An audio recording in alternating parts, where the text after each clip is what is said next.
আমি মজিদ ভাইয়ের কাছ থেকে এই বিষয়গুলো জানতে চাই যে তিনি যে কথাগুলো বলছেন আসলে সেই কথাগুলো আসলে কিভাবে এটি সমাধান?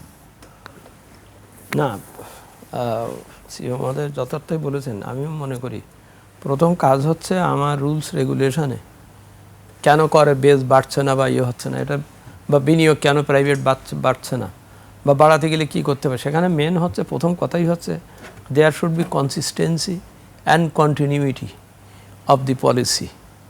উনি বলছেন 5 বছর মিনিমাম, কারণ এটা না হলে একজন বিনিয়োগকারী কিন্তু বিনিয়োগের সিদ্ধান্ত নিয়ে টিকে থাকতে পারে না।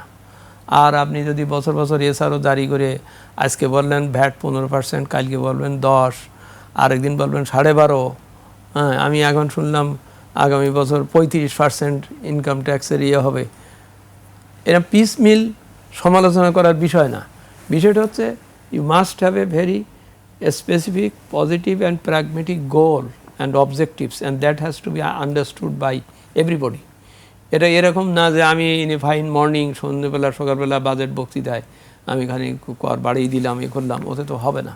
তো সেই জন্য কনসিস্টেন্সি কন্টিনিউইটির এক্সিস্টিং রুলস আদার এগুলোর ব্যাপারে করতে হবে, এমনভাবে করতে হবে যেন যারা কর দেয় তাদের উপরই চাপটা না পড়ে, হ্যাঁ সকলের উপরে যাতে পড়ে সেই ধরনের ব্যবস্থা করতে হবে।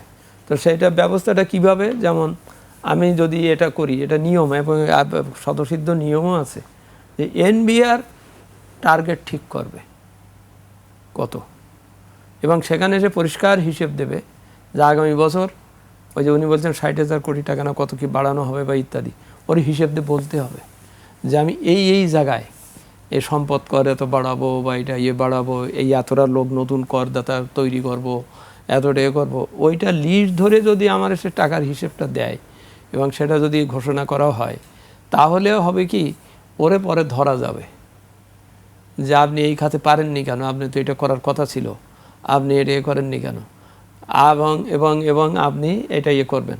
কারণ ওইটা যদি ওরে না জিজ্ঞেস করা হয়, যেমন এতদিন করা হচ্ছে না, কারণ টার্গেটটা বাইরে থেকে দেওয়া হচ্ছে, ফলে হচ্ছে কি উনি কর দেন, ওনারে যেই বলে জানেন আমার টার্গেট বেড়ে গেছে আমারে দেন, কিন্তু ওইটা শিফট হয়ে যাবে যদি ওকে বলা হয় যে তুমি এই যে 600 কোটি টাকা বেশি চাচ্ছ, কতর কথা, এই 600 কোটি টাকা কোন কোন খাতের থেকে হবে, তুমি কি ক্যালকুলেট করে দেখেছো, হিসেব করে দেখেছো যে এর থেকে এত আসবে, সেই দায়িত্ব নিয়ে তুমি এটা বাড়াবা, মানে তুমি এটা প্রত্যাশা করবা। কিন্তু তা না করলে পর ওই আলটিমেটলি যে ওর ওপর চাপ পড়বে আর ওরও কোনো জবাবদিহির করা যাচ্ছে না। আমি একটু অন্যভাবে বলি, শুধু এনবিআরকে দায়ী করে করে দোষারোপ করে কিন্তু অর্থনীতির ইয়ে হবে না। অর্থনীতির বিষয়টা হচ্ছে এনবিআর আয় করবে অর্থনীতি থেকেই, সেই অর্থনীতিকে আপনাকে সুস্থ করতে হবে। আমি যেটা আগেও বলেছি করতে হবে এই জন্যই, কারণ আমার ফর্মুলাটা এখন এইরকম, অর্থনীতি আগে না কর আগে, আগে অর্থনীতি, ডিম আগে না মুরগি আগে, ব্যাপারটা এইরকম।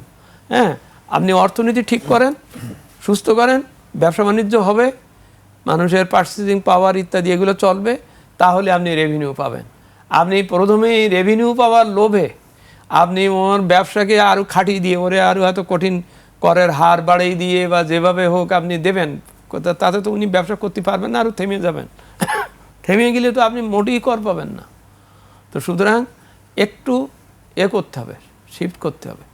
প্রথম 1 বছর 2 বছর অর্থনীতিকে দাঁড়াতে দিতে হবে, তারপরে আপনি নতুন নতুন কর আরোপ করেন, হ্যাঁ করেন। এখন তখন প্রশ্ন উঠবে তাহলে আমি যে এই 2 বছর টিকবো কী করে, আমার যদি রেভিনিউ না থাকে তাহলে কী হবে।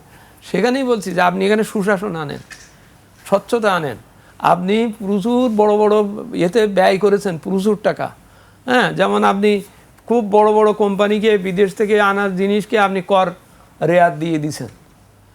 কর রেয়াত দিয়ে যে আপনার জটিলতা সৃষ্টি হয়েছে, আইএমএফ এখন বলছি কারোরই কর দিতে পারবে না।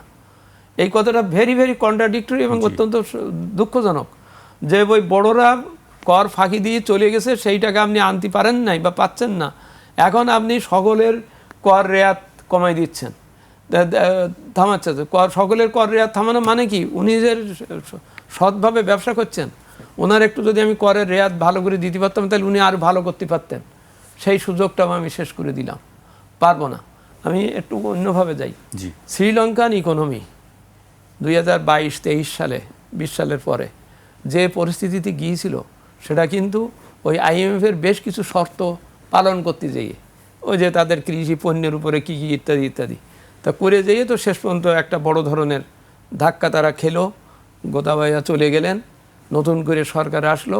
নতুন সরকার এসে যেটা করলো যে আইএমএফকে বলল তোমার ওই আগের ফর্মুলা অনুযায়ী, আগের ওই চুক্তি অনুযায়ী, আগের শর্ত অনুযায়ী আমি তোমার কাছে টাকা নেব না, আমি না খেয়েই মরবো, কিন্তু আমি তোমার ওই শর্ত মেনে আমি টাকা নেব না।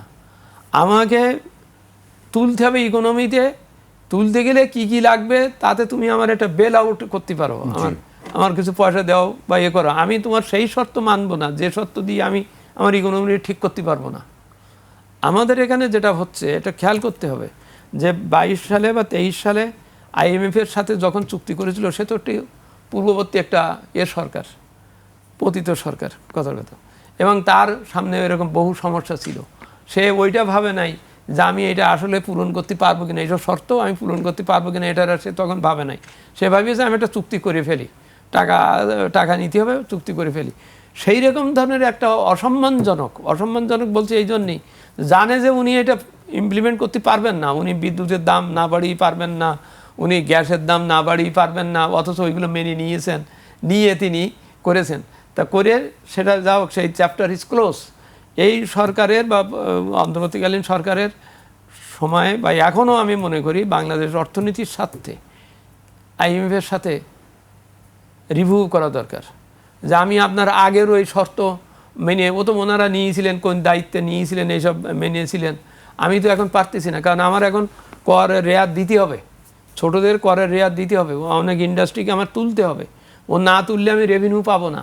তো সুতরাং আমাকে এখানে একটা রেশনালাইজেশন করতে হবে, কিন্তু আপনি যেসব শর্ত দিচ্ছেন যে কারোরই রেয়াত দিতে পারবে না, কে কোন হরিপদ টাকা পয়সা বেশি নিয়ে গেছে তারে নিতে পারি নাই, এখন তার চাপটা আমি এখন এখানে এসে সকলের উপরে ফেলতেছি, এইটা না। এই জন্যই এখানে একটা করতে হবে। আমার কথা ওইটুকুই শেষ, সেটা হচ্ছে আগে অর্থনীতিকে ঠিক করতে হবে।